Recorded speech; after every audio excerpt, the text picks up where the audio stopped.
జై Bhavani. Welcome to my channel Laddu art బుజ్జి.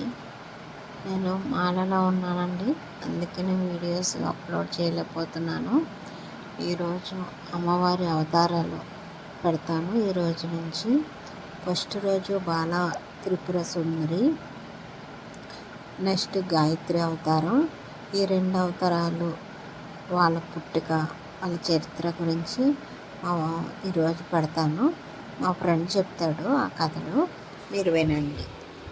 బాలా త్రిపుర సుందరి దేవి బాల్య వయసులోనే 30 మంది రాక్షసుల్ని సంహరించింది. ఆవిడి కథ ఏంటంటే, బండాసురుడు అనే అసురుడు ముల్లోకాల్ని పట్టి పీడించేవాడు. ఆ రాక్షసుడు అరచకాలు భరించలేక దేవతలు పరాశక్తి అయిన లలితా త్రిపుర సుందరి దేవిని ప్రార్థించారు. లలితాదేవి తన శక్తితో ఆ బండాసురుడిని సంహరించింది. తన తండ్రి మరణాన్ని చూసి బండాసురుడు 30 మంది కుమారులు లలితాదేవితో యుద్ధానికి సిద్ధమయ్యారు. యుద్ధ నియమాల ప్రకారం పిల్లలతో యుద్ధం చేయడం నిషేధం. కానీ ఆ 30 మంది రాక్షసు కుమారులను సంహరించకుండా వదిలేస్తే వాళ్ళు పెరిగి మరింత బలవంతులై 3 లోకాలను నాశనం చేస్తారని గ్రహించిన లలితాదేవి తన లీలా శక్తితో తనలోంచి బాలా త్రిపుర సుందరిని సృష్టించింది. బాలా త్రిపుర సుందరి చూడ్డానికి చిన్నపిల్లలా ఉన్నా ఆమెలో అపారమైన శక్తి దాగి ఉంది. బాలా త్రిపుర సుందరి తన హంస వాహనంపై యుద్ధ భూమిలోకి ప్రవేశించి ఆమె చేతిలో ఉన్న బాణంతో ఆ 30 మంది రాక్షసు కుమారులను సంహరించి లోకానికి శాంతిని ప్రసాదించింది. బాలా త్రిపుర సుందరి అవతారం గురించి నలుగురికి తెలిసేలా షేర్ చేయండి. నెక్స్ట్ వీడియోలో గాయత్రీ దేవి అవతారం గురించి చెప్తాను.